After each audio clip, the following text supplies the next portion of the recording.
to another one of our skincare videos. So today we're going to be talking about SPF and sunscreen, in case you don't know what SPF means. So SPF is basically a nice number that you will find on all of your skincare sunscreen products. So it looks like something like this. And you might be looking at your sunscreen bottles or whatever products you use and wondering, hey, why is there a 30 on my bottle? Like, does that mean there's like 30 things? Like, I'm confused. And at first we were confused too.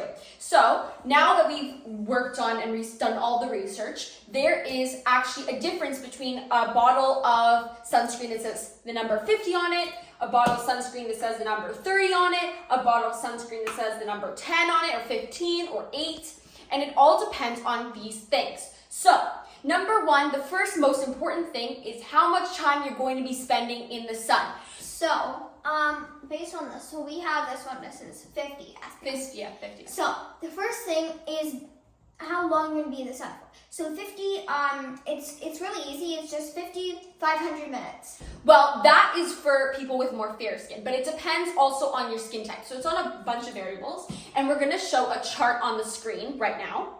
And then basically, you can follow that chart. There's a bunch of charts on the internet. Yes. And basically, so the first thing is how much time you're gonna be spending. So if I know I'm gonna be going out in the hot sun for hours on end, I know I need a stronger SPF. So I probably 50 is probably the way to go. 50 is the way to go. If you see ones that are 100, it's probably just marketing. There's no real ones that are 100. Yeah. So 50 is probably like the highest one. And then maybe we have 60. We have 30. This one is for like medium time in the skin. And then there's 50 in the sun, and then there's 15, and there's 8. So basically, if I have more fair skin, it's those people with fairer skin, like Karina, are more prone to burning, and they burn easier than people with darker skin. So people with darker skin complexions won't need to put on like SPF, 50 SPF. Maybe like depending, I've seen more like put on like a 30. Mm-hmm. And people with like very dark skin complexions would put on like a 10, 15. Yeah, they wouldn't need as much because their skin doesn't tan. It tans as much, but it doesn't burn as much. It doesn't burn as easily in the sun.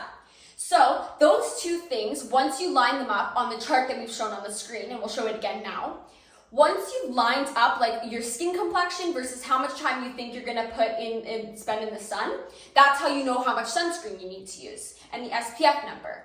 And also, one thing is you always have to reapply your sunscreen. No matter if I have a 50 SPF or a 30 or a 15, it's always important to reapply your sunscreen, especially if you're on the beach or you're going swimming, or you're going swimming. All that SPF, all that sunscreen that you just put on has washed off after you spend a certain amount of time in the water. So you have to reapply it after you're going out.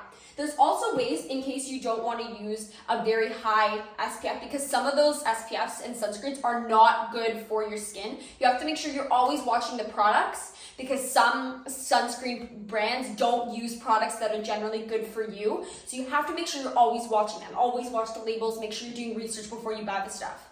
And another way, so if you don't want to use such a high SPF sunscreen, you can use a lower one and use hats if you're going in the sun. You can wear long sleeve if you're going like in the ocean or on the beach. You can use long sleeve. Because you don't also want to add too much sunscreen to you. It can clog up your pores. Yeah, it's not good. You want to have like a nice balance. Always apply sunscreen, but be careful with how much you're applying. Watch the products. Also, some sunscreens can cause you to break out, so you have to be careful. Make sure you're not allergic to any of the products you're putting on your face.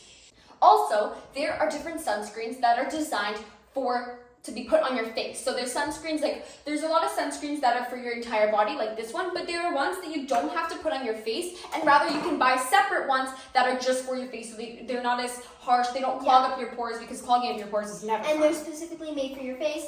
And this one we hope to have. So this one is a moisturizer, and we've talked about this in previous videos, so you can go check those out. But this is for also for daily use, like moisturizers, and also if you're going in the sun, but you have to be more careful with this. This moisturizer has SPF 50 in it.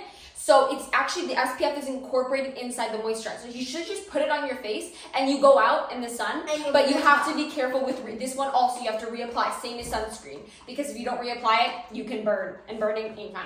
So And there also is some things that you can help if you do get burned. So we do also recommend like aloe vera gel. Yeah, aloe vera gel is very good. It really helps like soothe your skin. There's a bunch of different products that help with burning and to prevent like making your burn less harsh, because and sometimes also sometimes it can touch to like hurt the burn. So definitely it helps. Yeah, definitely helps it cool down your skin so it's not as like hot to the touch. So those are like the main points that we've covered about sunscreen and understanding what those crazy numbers on your sunscreen mean, because what do they mean? So now we hope that you've learned a little bit about SPF and sunscreen, and we hope to see you on the next one. Bye!